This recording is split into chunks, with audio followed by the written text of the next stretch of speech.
Hey guys, Kevin the Patriot Punk here. So the girls were crying a little too much, so I thought I'd do a video from the car.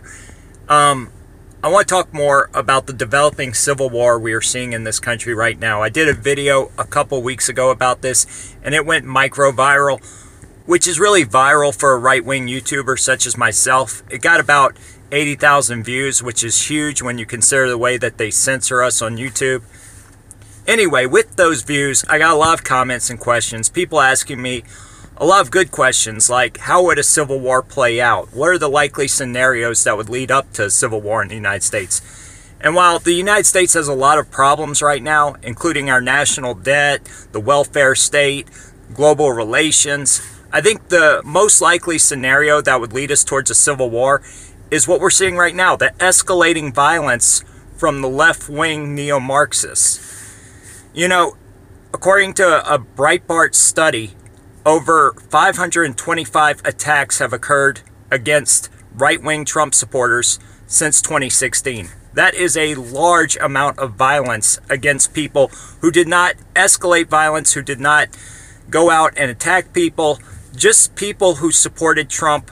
And in many cases, it was not even Trump supporters. It was people who were just patriots, or people who might have been wearing an American flag t-shirt, like the guy who we saw attacked this week.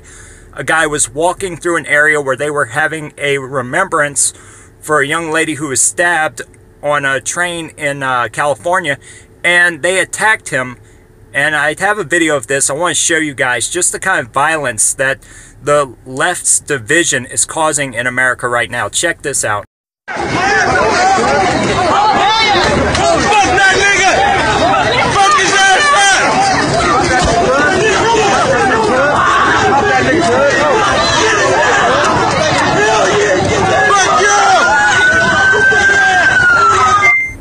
Okay, so that was brutal, but as bad as that was, unfortunately, it wasn't the only attack that happened like this just this week. Earlier this week, there were 2 incidents where mobs of leftists attacked right-wingers at the Trump Hollywood Walk of Fame star, that same star that was vandalized by leftists earlier this week. You also had several incidents this week where Proud Boys and groups on the right were attacked for going out in public wearing Trump hats. On top of that, you had an attack this week where you had an Oathkeepers group going out to do a protest. They decide not to show up because of the planned violence from the left, and when they didn't show up, the left-wing Antifas attacked the police. So I don't see this violence de-escalating. The reason I showed you this clip of this gentleman who got beat up by that mob was because it particularly is worrisome to me.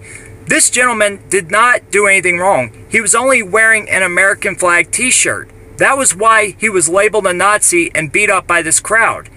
And this is completely the fault of the media. I talked earlier about how the media dehumanize people on the right. They try to ostracize us. They label anybody who's patriotic or supports the president a racist. Well, when you have that kind of propaganda being pumped into the minds of people who are uninformed, this is the result of that. On top of that, the media further inflamed this situation because the young girl who they were dedicating this memorial to happened to be stabbed by a white man, and they tried to align that white man with President Trump and groups on the right, which was a complete fabrication. And to make things even worse, the cherry on the top of all this nonsense was that they tried to align the man who was attacked with groups on the right, even though he was not, just so they could justify this kind of violence. So, I don't see it de-escalating. In fact, I did a little bit of research because I know what the left will say. They'll say, Kevin, Trump supporters are doing the same thing. They're out there attacking people on the left and minorities and gays and all this other stuff.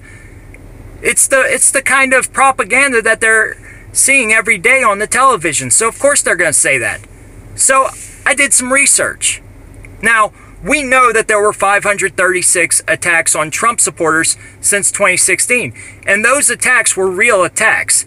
They ranged from people having urine and feces thrown at them, to beatings, to stabbings and shootings. In fact, 2 of my friends, Jovi Val and Antonio Foreman, both of them were stabbed for being Trump supporters. So I know this is happening.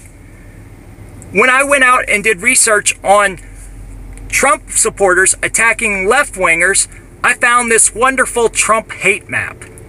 Now, if you look at this great little map, it's got little images of Trump where supposed attacks happen involving Trump supporters attacking leftists. So, what's great about this map is you can click on the little Trump heads and see a description of the incident. Now, I'll give them that they did put Charlottesville on there, so that's one case where you could maybe try to attribute violence to a Trump supporter. But other than that, the majority of these little descriptions are of incidents that were either hoaxes or were not attacks at all. For instance, on that map you can find the hijab hoax that happened in New York City, where the woman claimed that her hijab was pulled off by Trump supporters. Now, this story was debunked many times. It was proven to be a hoax. The police even said it was a hoax, but it's still on this map of Trump hate crimes. You also had the incident in Louisiana, which was similar, where a Muslim woman claimed she was attacked by Trump supporters. It didn't happen. It's still on this map. You had incidents like people putting up flyers that said "build the wall." That is included in this Trump hate map. And even with them including people just putting out flyers, they still don't have the number of attacks that we've seen from the left against people on the right since 2016. So this kind of propaganda is exactly why we will see a continued escalation in violence. People need to wake up. All right? And here's the thing. I don't think, even if we were perfectly peaceful on the right, even if we turned the cheek every time one of these left-wingers attacked us, I do not think the violence would ever de-escalate. Right now, you have Patriot Prayer. They're planning a rally on August 4th. Okay, they've been peaceful. They've only fought back when they were attacked multiple times. And because they fought back the last time, Antifa are now planning on bringing weapons and guns to hurt people. They've said that it's time to bring guns to these protests so they can fight back. Because even with 4-1 in favor of the left, they still can't fight these people on the right. Because we are real men. We are people who go out and work every day. We're veterans. We're people who take care of our bodies, who care about ourselves and have self-respect. And they can't fight us. They're no match for us. So their next step is to escalate violence even further, to start using terror tactics. And we saw this before. History repeats itself. We saw this before in the 1960s with groups like the Students for a Democratic Society.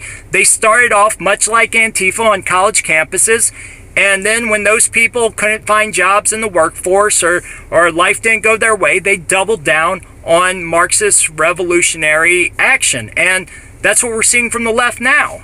Same thing. The SDS, the Students for Democratic Society, splintered off into a lot of extreme left-wing terror groups, including most notably the Weather Underground.